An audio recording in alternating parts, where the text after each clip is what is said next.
Hello everybody, welcome back to another episode of Kick Butt Turbo Nerds. I'm your best friend Neil Califf. And I'm your other best friend Camden Nikolai. We are here to kick butts and be nerds, and we're all out of butts. So let's get started with today's episode. Yes. Yeah. No theme, no special theme this week. I know we've been on a little bit of a theme kick. This is just a regular, standard episode. Yeah, we're back to being boring as hell. Sorry, y'all. Yeah. We had a good They can't all be winners. No. But, you know, I'm excited about my stuff today. I hope that you've got one that you're excited about. I am very excited about mine. It's kind of a story, and I worry that I'm not going to be able to tell it in a way that does it justice, but it should be good. Really quickly before we get started, there's something I want to talk about that is new to me that I don't know enough about it yet for it to be its own topic, but I got introduced to this game last night, and I'm sure everybody who listens to this is going to be like, yes, well, that makes sense, because everybody's talking about this game right now. But I don't know enough about it. I literally haven't even been playing it for 24 hours yet. But I downloaded Balatro. Oh, man. Okay. So I need you to explain it to me and what it is and why a digital card game is worthy of Game of the Year. Here's the thing, Neil, and you know how I am with games. I either love them so much or everything is mid or bad. Like, there's no... Sure, yeah. Like, yeah, it was good, it's fine. It's like, no, this is like my Game of the Year times like every game that I play, or this is the worst thing I've ever downloaded onto my phone /Switch/. This game is fucking fantastic. Basically, the premise of it is... It's a card game. Yes. It's you are playing poker hands to rack up chips to beat each round, basically.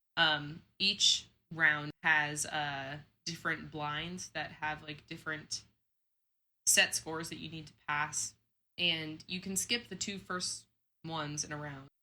It's like a small blind, a big blind, and then there's a boss blind that usually has like a rule, like all of your heart cards are debuffed, so they're not worth any points, or the entire first hand is dealt face down, so you have no idea what you're playing. It's very fun. And then there's a set of Joker cards that each have their own advantage to them. And first of all, something that I absolutely love about this game is the art, specifically of all of the Joker cards, because they're just so creative. It's just so good. And it's like sort of like pixely almost, or am I? Yeah, no, you're right. If you've listened to this show before, you know we're a big fan of pixel art on this show. Yeah. Yes. I mean, it was like what, like two episodes ago, I talked about one of my favorite games of the past 2 years, and that's entirely pixel based. And Stardew has come up multiple times. Yeah. Starting to see a theme here, but these Jokers can make it that your game becomes like broken with the amount of like multipliers and additions and certain things that like will count towards your points. There's a shop after each round that you can buy Jokers. You can buy cards to upgrade each hand that you play, because you play poker hands, and it will be like, oh, your multiplier for this will go up by like +2 or ×2, or you'll level this hand up. There's tarot cards that you can play that each have their own advantage, and it is just a really creative game that I thought I would love. Like, I went into it knowing like I'm probably gonna like this a lot, but I expected the learning curve to be a lot higher than it actually is, because I don't know anything about poker. But it's poker, but just like video gamified. Yes, and like there's nobody playing against you except for like the blinds, like basically the point limit that you have to make, and like the weird like punishments that you have. But like the weird punishments. Yeah. Or like the challenges and things like that. like I said, I haven't even won a run yet. Like, this is definitely not a game that I feel like I am in any capacity could make a whole topic about yet. But maybe someday, because I know yeah, there is a lot like behind the scenes and like the development of the game and the fact that it was able to go up against like AAA titles. Yeah, going up against fucking Astrobot and the Elden Ring DLC. Yeah. For it to win its is it 5th free? game of the year. No, it's so I have it on my phone. It was $10. Ooh, for a mobile game. But it's also on Steam. It's also on Switch. Like, it's not just on your phone, but it's like I have an iPad, so I be iPad babying that shit. But it's very, very good. I genuinely I think that you would enjoy it a lot. I fear I would enjoy it too much. That's kind of where I am. I tweeted this morning and I was like, I fear Balatro may ruin me. Like, I think that this is gonna be my new thing of like, I just need something to do on my phone, like to wait around and do something. Yeah. But it became more than that already. Very good. That scares me. I do a lot of crosswords at work when I'm not doing anything, and I fear that if I had this game, I would be doing even less at work. Yes, I understand that. I also was doing crosswords at work this week, so it's a good pastime. Keeps the brain sharp. It sure does. It's mostly me just going around and being like, guys, where does manchego cheese come from? Like 5 letters. It's 3. Please help me. Manchego cheese comes from U's, actually. Oh, sorry, not 5 letters. My bad. Yeah, only 3. So jot that down. Only 3. But yeah, that's my like little opening. If like anybody's heard about it and has been like, that looks interesting. I don't know if it's for me though. Just try it. The learning curve is very not steep. It explains everything. All of the poker hands that I didn't know of them at all were all listed in like an info tab. It's very good and very entertaining to see how much you can try to break the game. I like it a lot. That's the best part of any game. Yeah, honestly, it feels like if you put like poker and like Hades together, or like Binding of Isaac together, that's how it feels to me. Fantastic game. It sounds rad as hell. It's so fucking cool. The art is like my favorite part of it right now. Obviously the game itself is great, but the art and everything behind it, and it's just so sick. Anyways. Okay, but it's not your topic. No, it's not. You guys might have thought that was... No, that was a fake out. You've been juked. You have, and I got you all. You've been bamboozled and maybe a little flimflammed. Yes, I've got you. I am a master of trickery, and some would call me a joker myself, honestly. Some people call you the space cowboy. Yeah, some call me the gangster of love. And you know what? Some people call me Maurice. Whoop whoop. Did you want to talk about stats real quick? Oh, should we do that now? Let's do our fun segment. Because we didn't have an episode last week, so we had a little extra time to rack up some fun location stats for our last episode. Episode 12 has listens from 5 total countries or territories, being United States, Australia, Germany, Denmark, and the United Kingdom. I think Denmark's a new one. Denmark is new. I don't think we've had Denmark before, so that's fun. That is very cool. We've got 4 in Chicago, so shout out to me and my siblings. Yeah. 2 in Brisbane, so I guess that's Pinky twice maybe. Yes.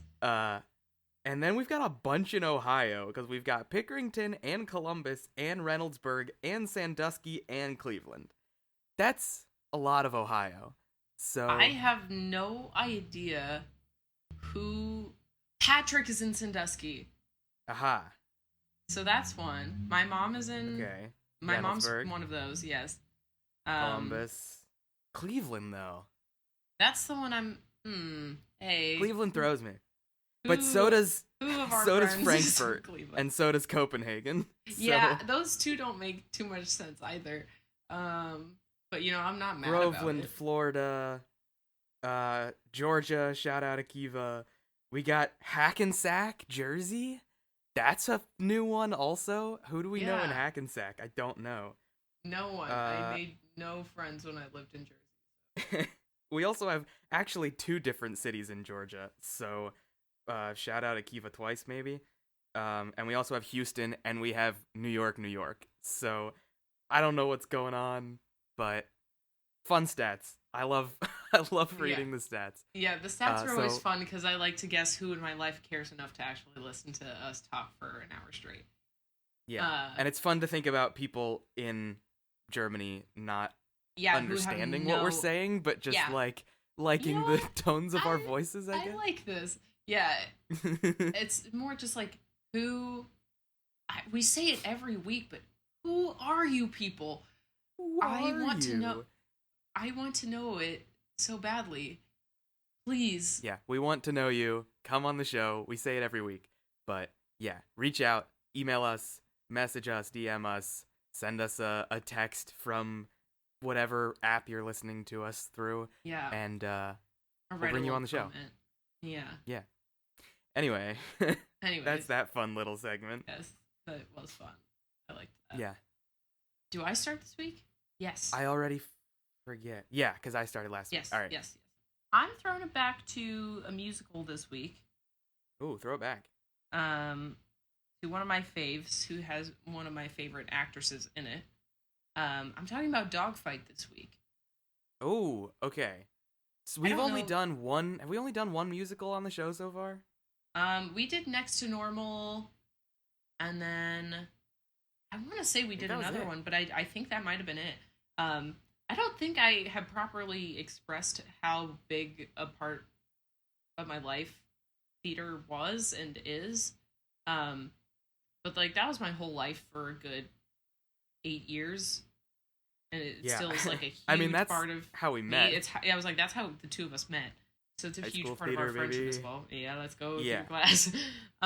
We'll have to do some more. We'll get some more musicals on this show. Yeah, There's we will. plenty we could talk about. Yeah. Especially together, there's a lot that we could talk about. Yeah. But this is one of my favorite ones, and it has been for a few years now, and it's just beautiful.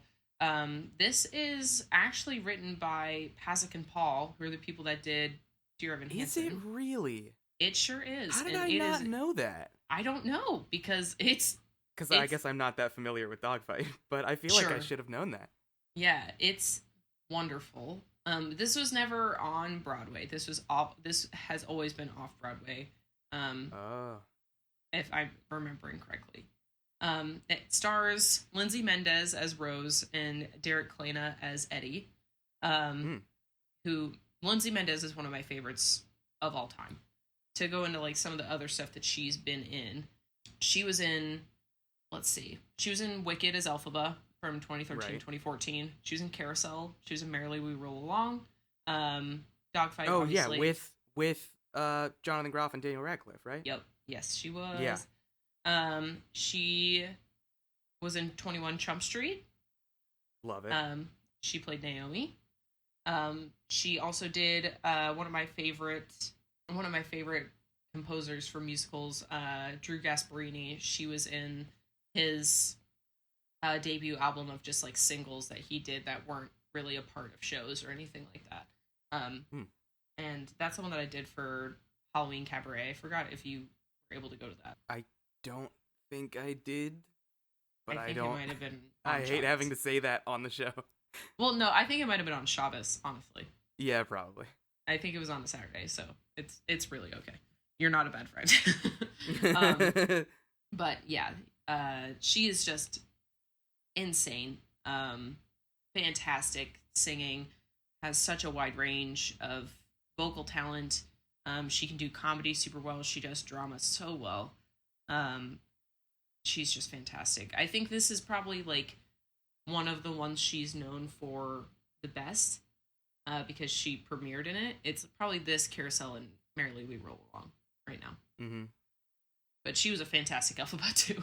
So the premise of the show is Eddie and Rose are our two main characters.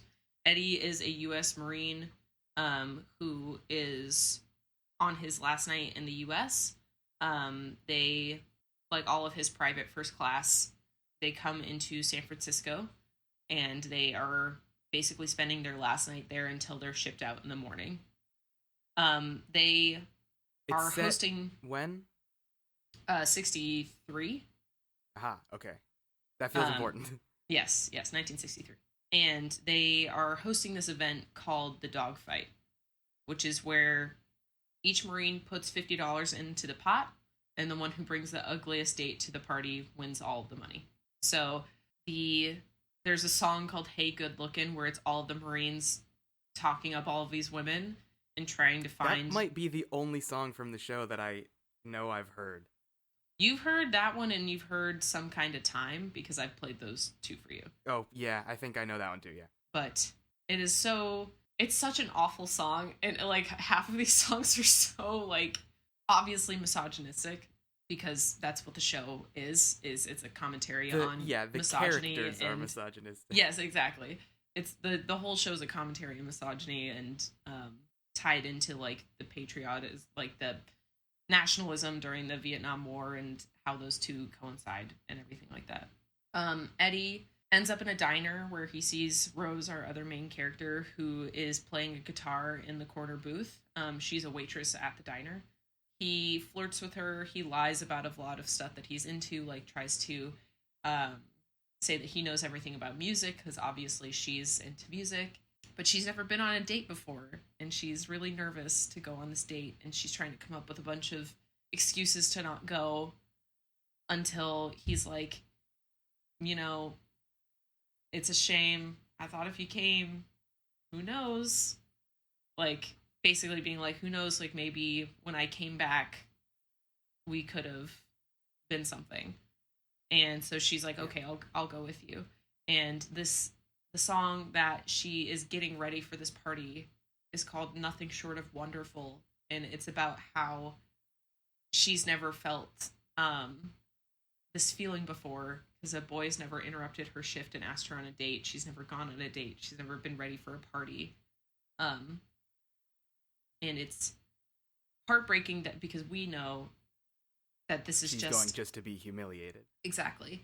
But she's like so excited, and it's just like a rush of happy emotions for her, and she's so elated. And meanwhile, another Marine, who is Eddie's close friend, breaks the rules of the dogfight by inviting a prostitute who is near toothless, not a conventionally attractive woman by any means, named Marcy. And he says that he will share the pot with her if they win.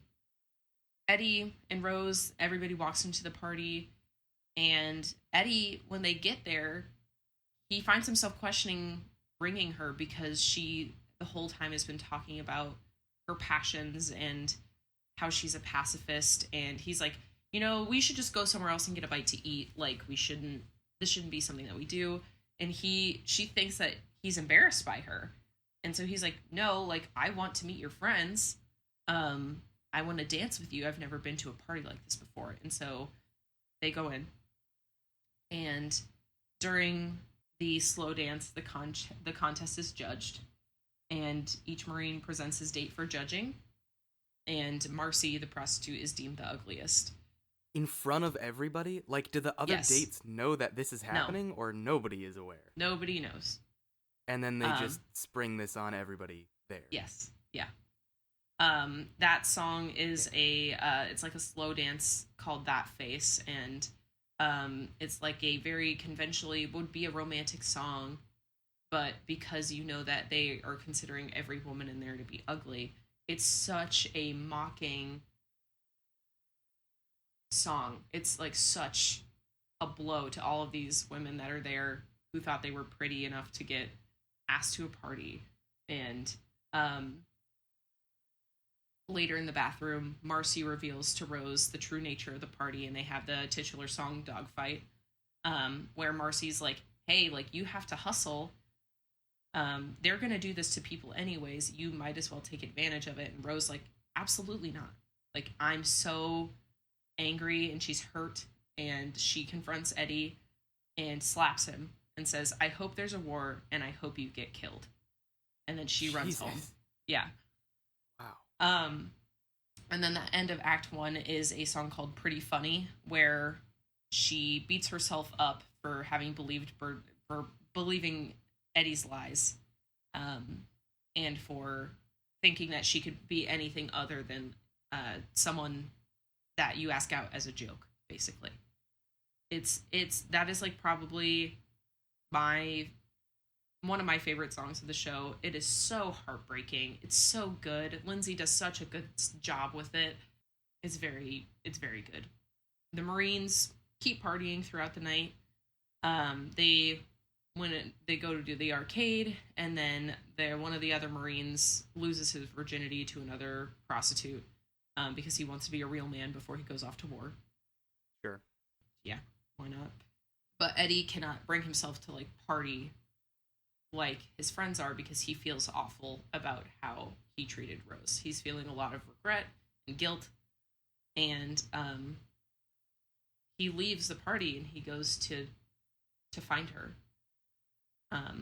He apologizes and says that he wants to make it up to her by taking her out on a date, an actual date, and she says yes. She basically is like, "We're never discussing the dogfight again, and we're never discussing how you treated me again, but I will go out with you again. We'll try." They go to this restaurant, and everything that he promised in that first song where he's talking her up, where he's like, "Yeah, we'll go get dinner, we'll go do candles and wine, like it's everything, like let's go out to dinner, blah blah blah." He doesn't have dinner, or he doesn't have money for anything other than one more meal, and his family that he talked about is not as perfect as he once said. And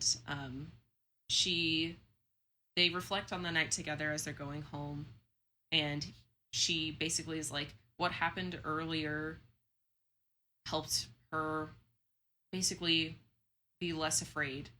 She can't continue to be defined by what other people think of her, because they're going to think what they think regardless, and she needs to keep living her life despite it all. They go home together, and they share a romantic night together, and the next morning he leaves and goes to war.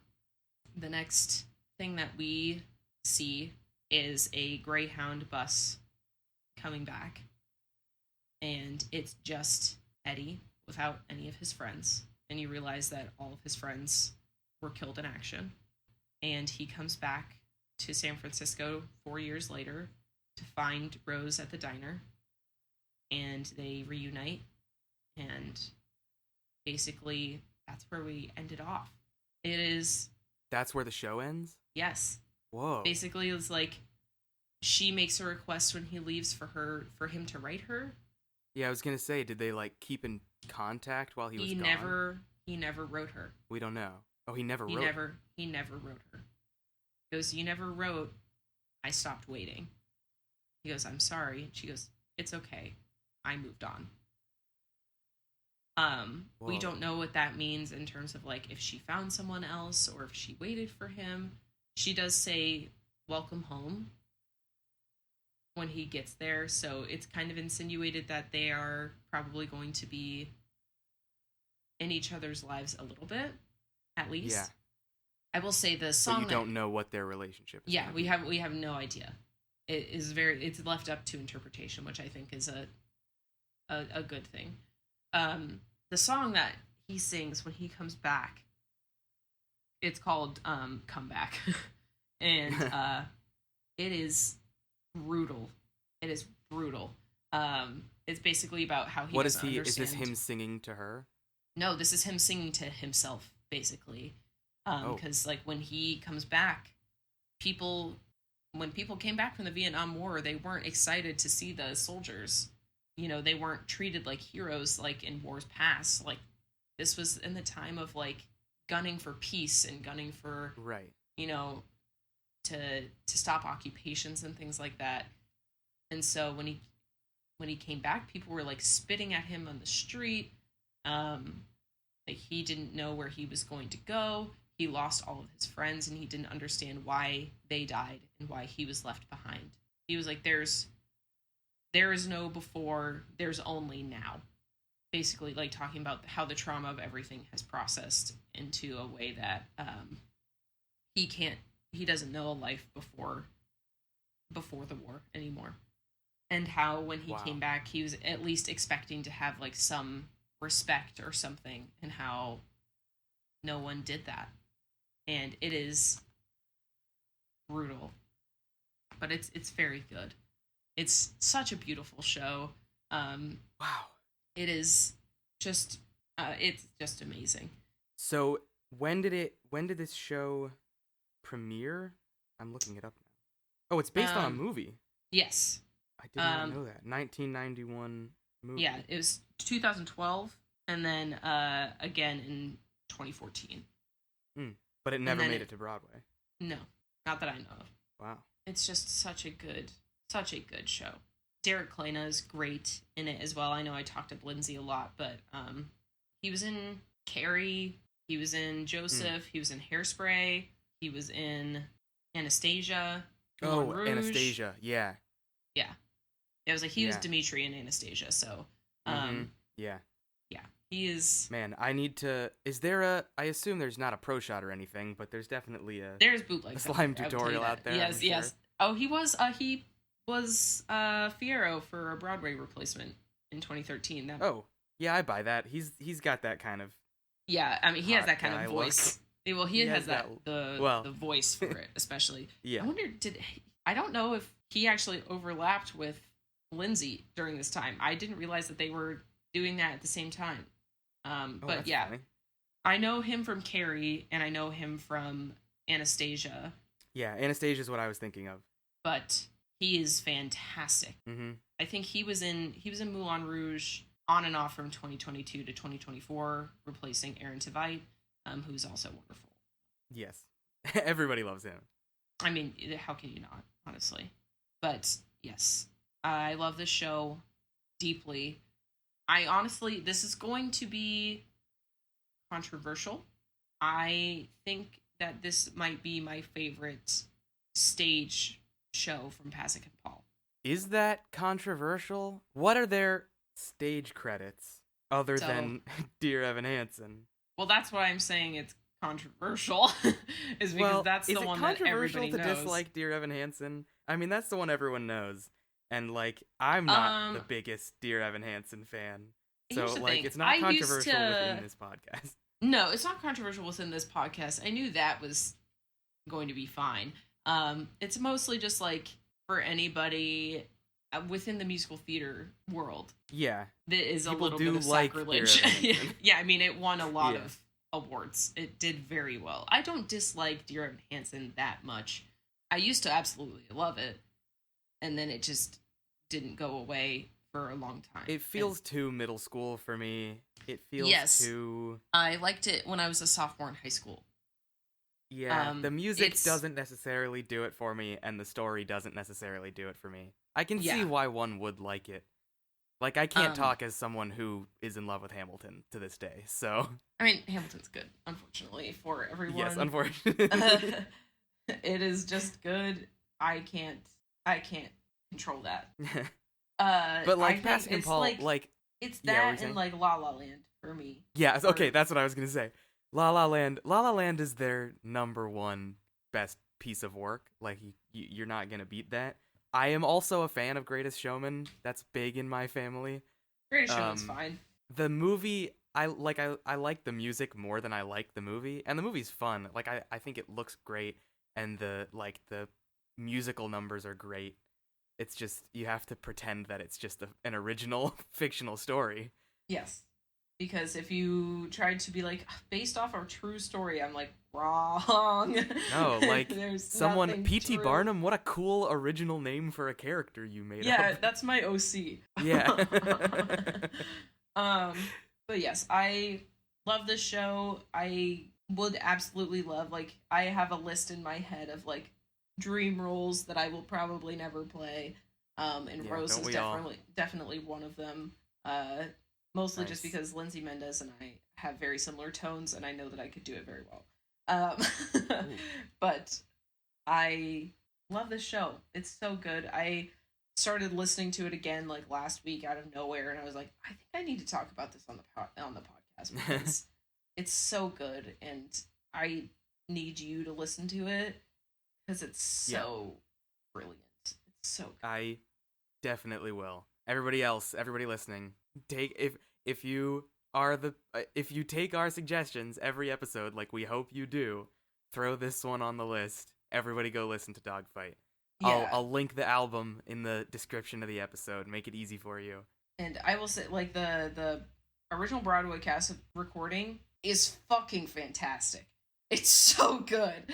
Like, everybody in it is, I mean, it's just great. It's just great. Did they do a recording with the second cast? Or is it just, did they only do a recording for the original cast? I think it's just the original. But that has everybody that I like. Yeah, you don't need another one. Yeah. I actually don't know if they changed a lot between 2012.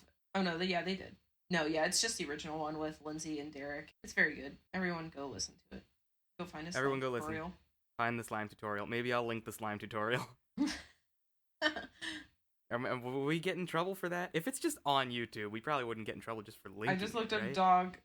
Yes, there's. If you look up dog fight slime tutorial, there's like 3. Are they called something funny? Wait, do they have a clever title? The first one is awkward girl with her guitar because that's a lyric. Okay. Awkward girl with her guitar, and it's 2 hours long. That's one awkward girl. The rest of them are just like dog fight 7. But yeah, it's a good show. I love it. It's a great show. Very heavy, but it's good. It's all of my musical You gotta bring recommendations. some. You have to bring a comedy next time. I don't like any comedies. You know what? All right, fine. I've got a comedy that I will bring next time we do musicals. Like, what am I supposed to do? I'll talk about something rotten, I guess. Fuck. It's Christian Borle. How did you think I wasn't gonna say that? What else? What else could it have possibly been? Yeah, exactly. I don't even. Do I know any other musical comedies? Let's see. Let me look. There's calling Hairspray a comedy. I don't know if I would agree with that fully. Oh, okay. Book of Mormon. Yeah. Okay. Yeah. Sure. Hadestown? No. No. What is this what list? The fuck? What? Legally Blonde is funny. I do love that. Yeah, right. Fiddler on the Roof? Excuse me? Okay, this list is not accurate. Annie, you know about that orphan? That one orphan? I forget her name. Shrek is pretty funny. Shrek is good. Back to the Future, the musical, I guess, but it's not, like, great. Avenue Q. It was just okay. Avenue Q, yeah, alright. Sure. Next time we'll bring a comedy. We promise. I won't promise that, but you can. I promise. I was like, because we'll the next one probably I'm do gonna. something rotten. I was about to say, the next musical I'm talking about certainly is not a comedy. Really, I can guarantee that. Anyways, that is my thing this week. Good thing. I enjoyed. Love that show. I like hearing about new musicals. For some reason, I'm the kind of person, and I know this is not like unique to me, but I don't like listening to music if like new musicals if I can't see them, even like a bootleg. But for some reason it doesn't really go the other way, where like I am happy to listen to someone tell me the entire plot of a musical and then go listen to the music. Yeah, sure. You just have to know what's happening before you're like, I can't piece together this by myself. Yeah, exactly. Yeah. That was me with Next to Normal when I like listened to it and then I read the plot synopsis and I was like, what? What am I listening to? What? And, like, or no, I didn't even read the plots. I read the script along with it, and I was like, "Oh, see, that's the way to do it." Fuck is happening in this shit? Because I didn't get it before that her son was a ghost in her head, and so it was just like, oh yeah, he like must have left, and then I was like, oh no, he is dead. He has manic depression. Spoilers, but also go listen to episode 2 of this podcast. It's also the like third song in this show, so yeah. But yes, go listen to that too. Anyways, fun. That's my topic. All right. I have a story to tell. Oh. Um, and it's kind of a fun one. I hope I can do it justice, but it is set. Let's take it back to the 1980s. Oh. This is gonna be kind of in the same vein as my little shtick about Roswell back in whatever episode that was. Was that our first boy. episode? I think so. No, that was our third episode. Sure. And in keeping in that sort of skeptic vein, the story I want to tell is about something called Project Alpha, which was a project that was originated by James Randi, who, I don't know if you're familiar with James Randi, but he was a noted skeptic and sort of science promoter. He was also a magician, but he was the founder of the James Randi Educational Foundation and the co-founder of the Committee for Skeptical Inquiry, and he basically was a huge player in challenging and debunking pseudo-scientific and like paranormal claims.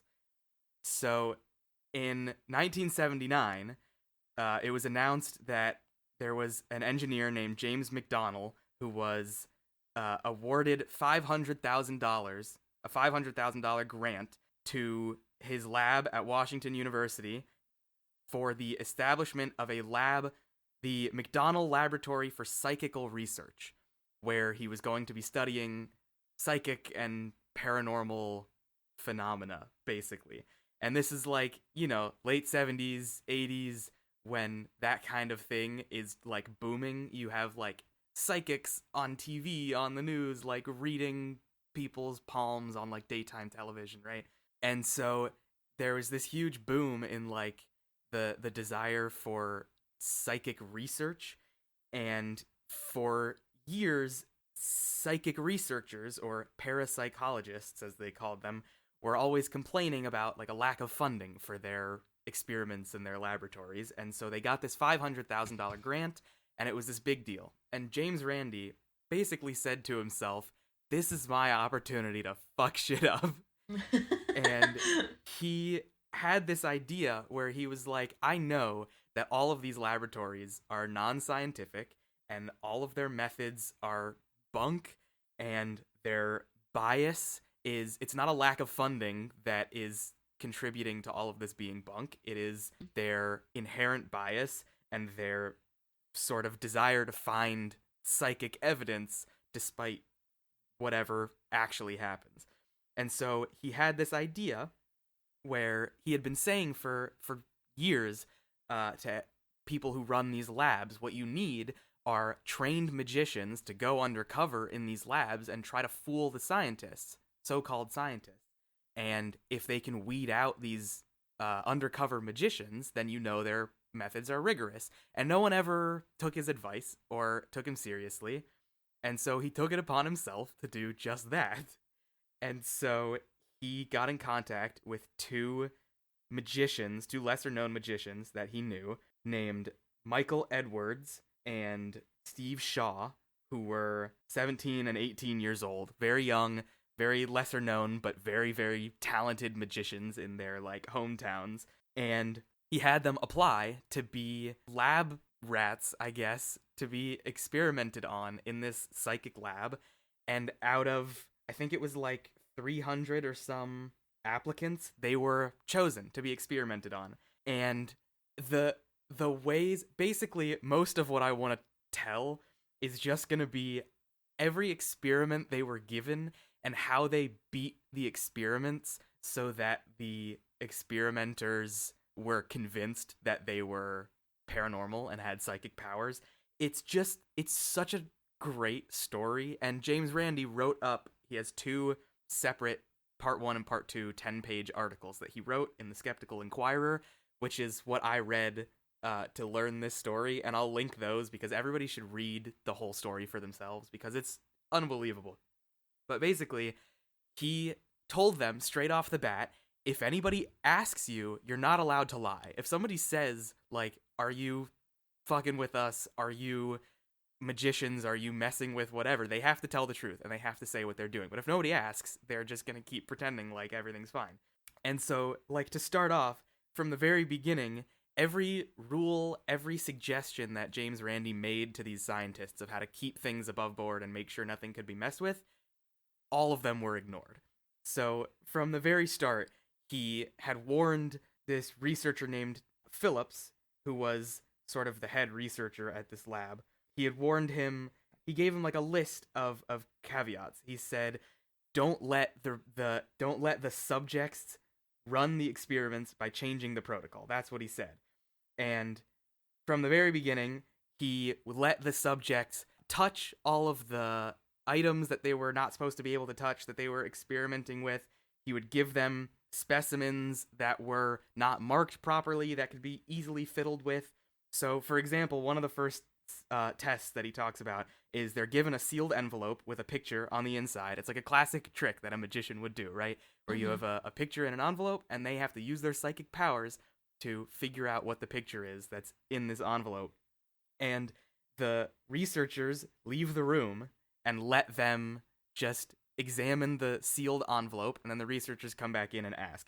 And when the researchers left, the two magicians figured out that you can literally just undo the staples that are sealing the envelope, pull them out, look inside, put the staples back in the holes you got them from, close it up, and nobody would know.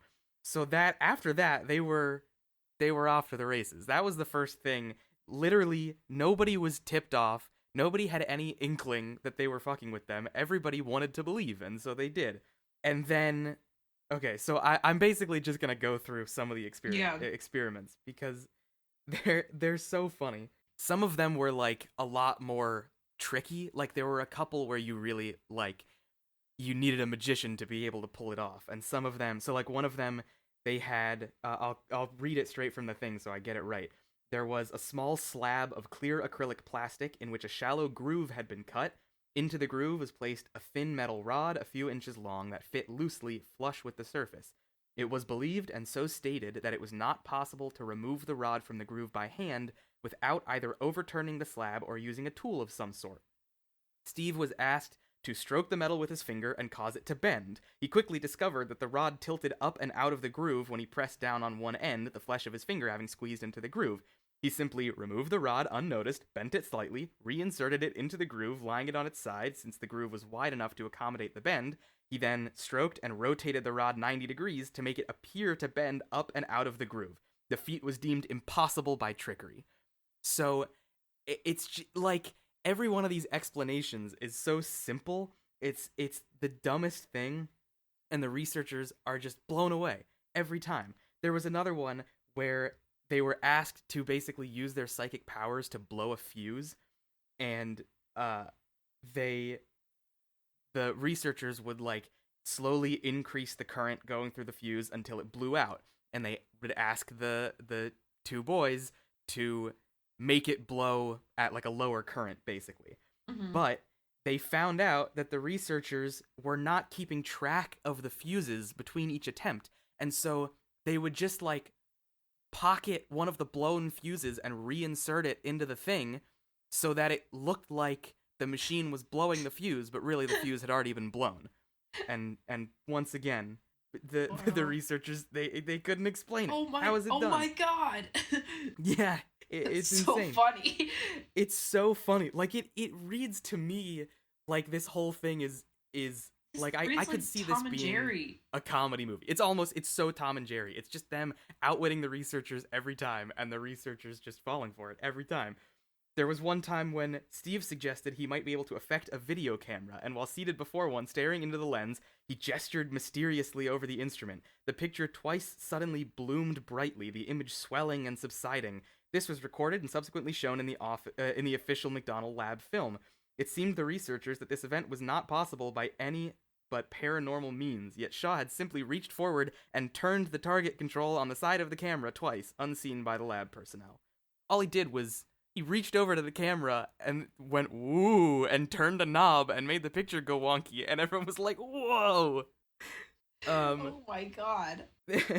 There's another one where sometimes it's so, when I say that they were not following suggestions to keep it rigorous, they were allowed to take stuff home with them. They were so at one point, God. Yeah, they're given this is $500,000 grant to this laboratory to do this research, and they were given a little box with a cork cemented into it and a fuse in the cork, and they were given it and told to blow the fuse, and then they were just allowed to leave with it. So at one point they gave it to James Randi, and he says, "I defeated this one merely by sticking a heated pin through the mold release mark on the bottom of the box and up through the cork until it contacted the concealed bottom of the fuse stuck in the cork.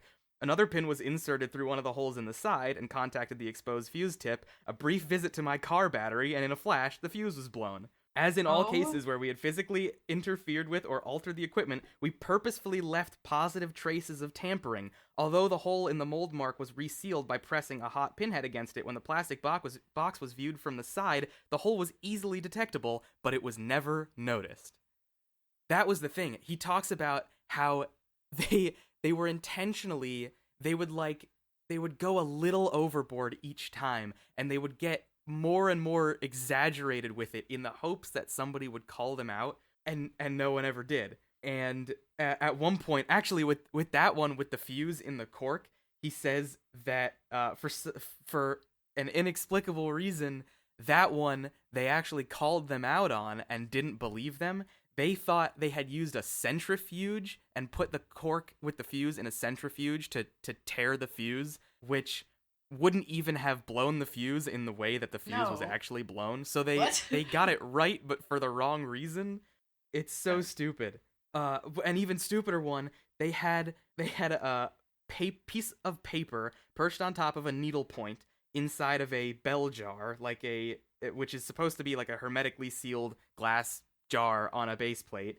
But instead, it was literally just like a cake dome sitting on top of a plate. And they found out they were supposed to move the piece of paper with their mind, and they found out that they could just wedge a tiny piece of something, I think it says like aluminum foil, under the dome where it meets the base plate, and they could blow ever so slightly and move the piece of paper, and nobody would know.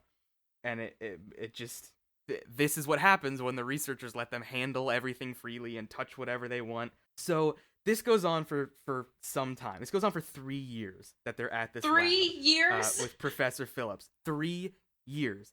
And then finally, in 1981, Randi says he starts leaking hints about Project Alpha at a magician's convention that he was at. And 11 days later, he heard rumors that it had reached the McDonnell lab, and the researchers at the lab told these rumors to Steve and Mike as a joke. They didn't even ask if there was any truth to them. Otherwise, the boys would have admitted. But they just told it like a joke. Yeah. And then, so finally, things start getting crazier, right? It's been 3 years plus now, and Phillips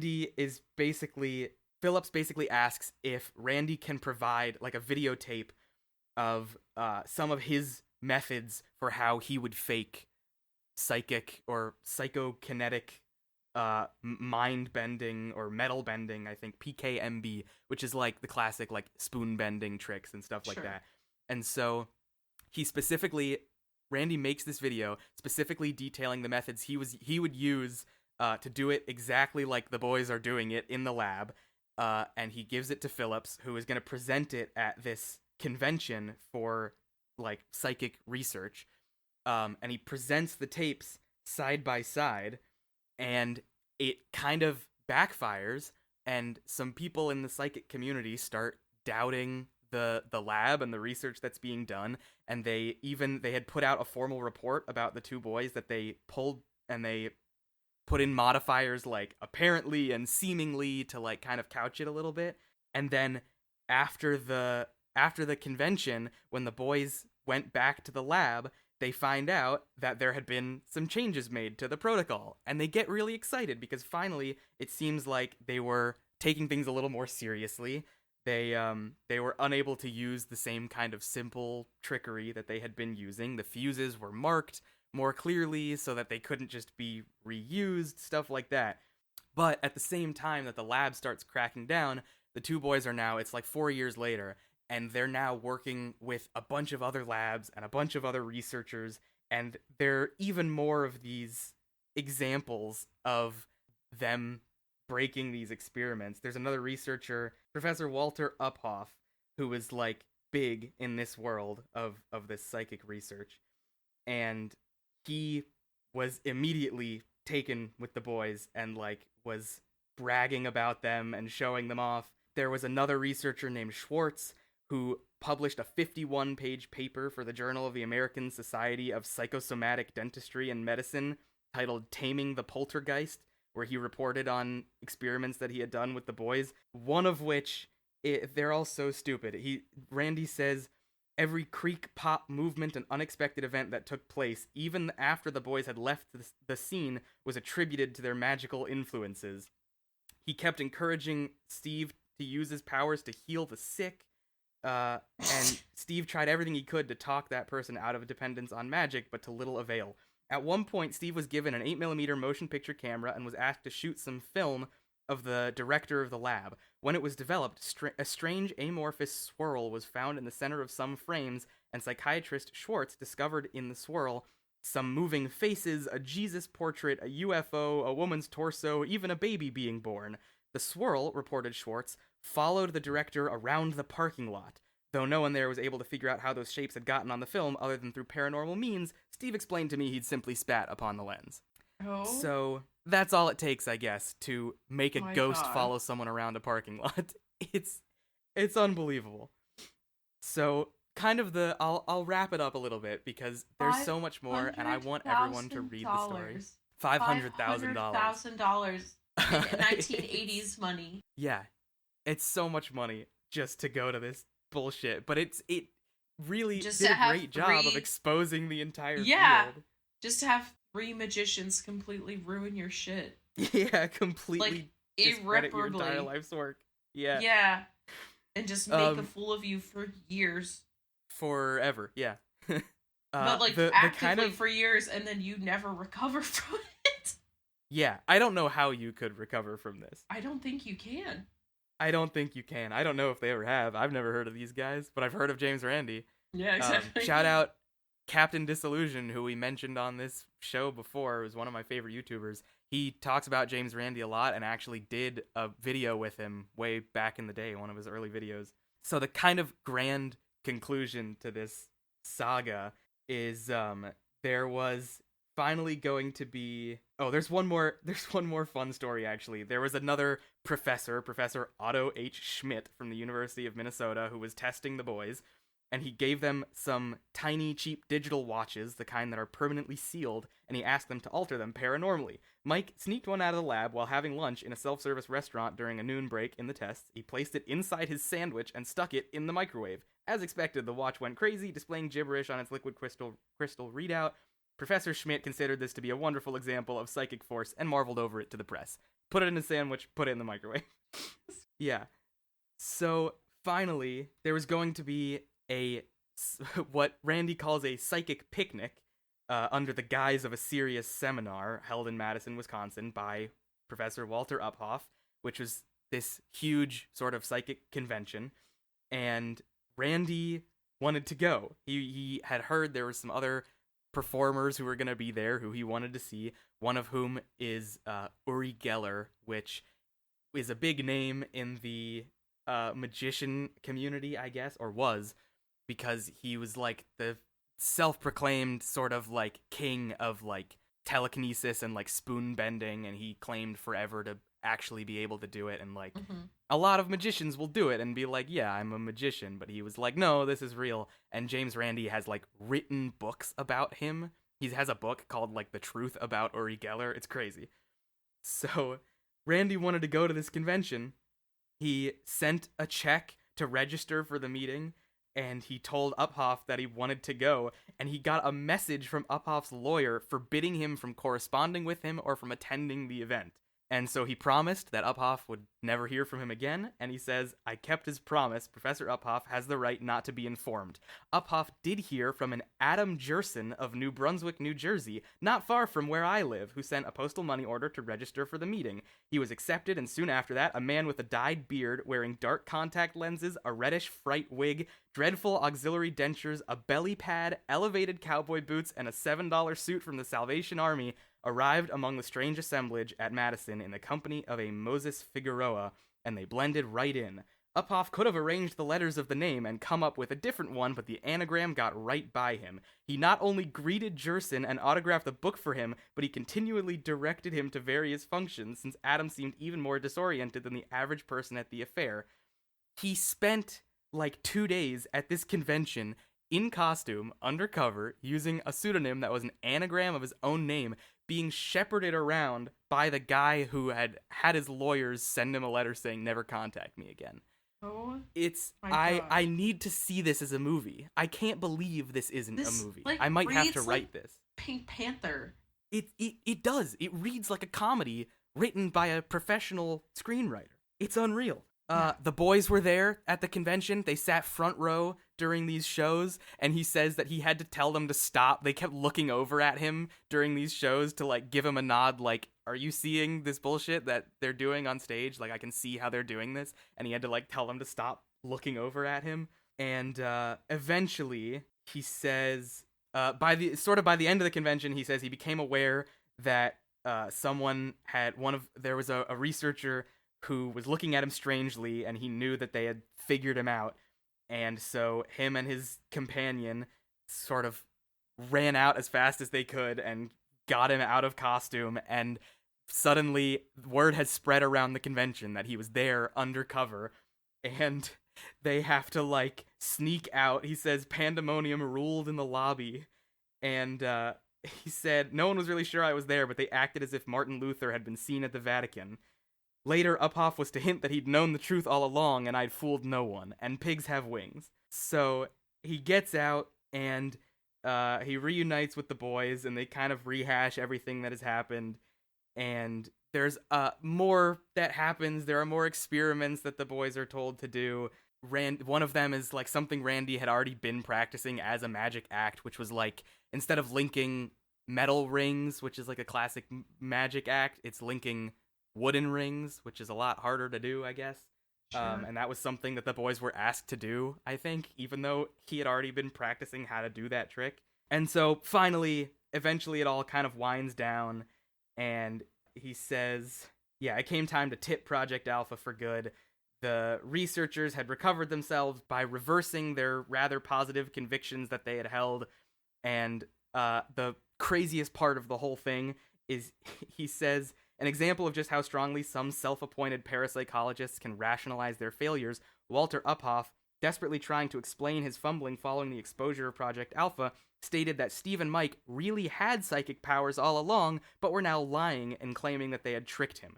To further display his confusion, he asked a reporter, how do these kids know they're fake? There are no words. What? It's crazy.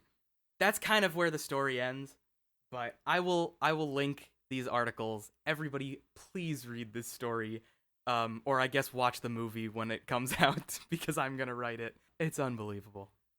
It's so good. Insane. What? Yeah, I hope I did it justice. It just reads like Tom and Jerry and like Pink Panther and almost like an Arrested Development episode. Yeah. The bumbling idiot researchers, like, yes. They're like cartoon characters. Yes. What the fuck? This is very good. I really enjoyed that thoroughly. I'm glad. It was a fun story to tell. I just can't get over how much...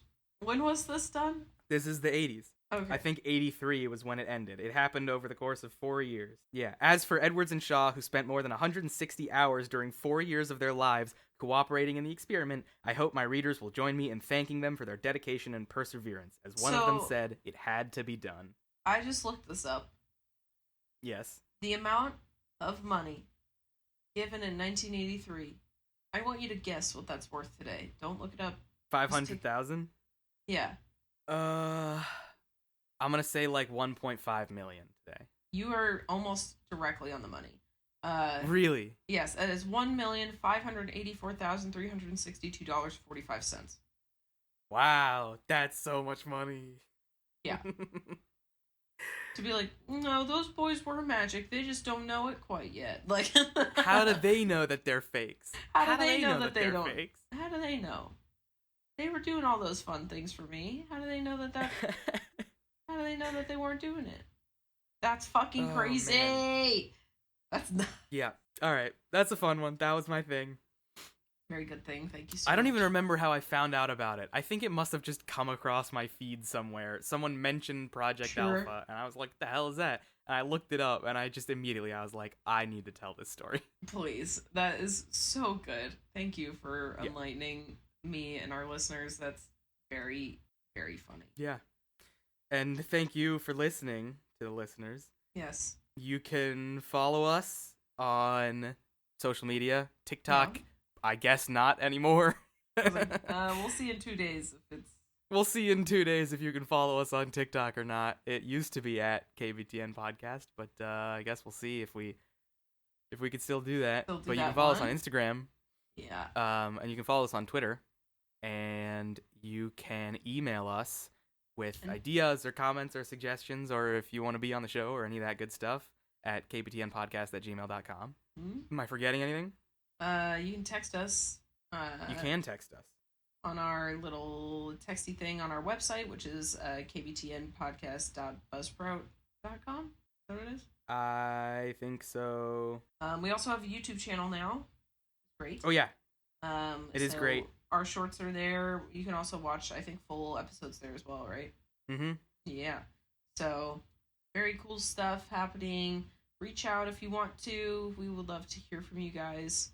It's very fun and very inspiring seeing everybody give us feedback. I know that I've been getting reached out to a lot by friends of ours, being very happy that we're back and everything like that. So thank you for listening and sticking around, and a lot of people who have been wanting to be on the show. So we're probably gonna have some more guest friends coming up soon. So be on the lookout. We have one scheduled, and then a few more that are interested. So in the pipeline, yeah. Exactly. So yeah, that is it for us. Until next time, kick some nerd butts. Turbo style. And there's the outro music.